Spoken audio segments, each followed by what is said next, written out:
ಭಾರತದ 19 ವರ್ಷದೊಳಗಿನವರ ಕ್ರಿಕೆಟ್ ತಂಡವು ಆತಿಥೇಯ ದಕ್ಷಿಣ ಆಫ್ರಿಕಾ ವಿರುದ್ಧದ ಏಕದಿನ ಸರಣಿಯಲ್ಲಿ ಅಮೋಘ ಸಾಧನೆ ಮಾಡಿದೆ.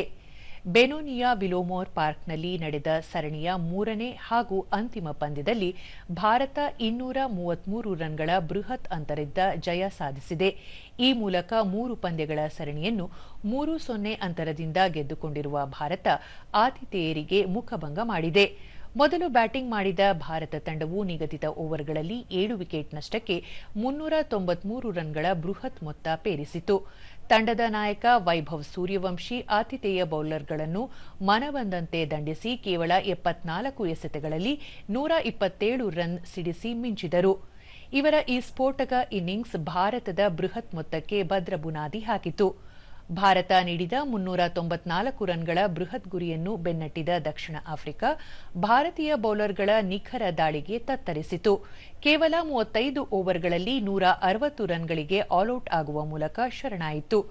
ಇದಕ್ಕೂ ಮೊದಲು ಟಾಸ್ ಗೆದ್ದ ದಕ್ಷಿಣ ಆಫ್ರಿಕಾ ತಂಡವು ಭಾರತವನ್ನು ಬ್ಯಾಟಿಂಗ್ಗೆ ಆಹ್ವಾನಿಸಿತ್ತು.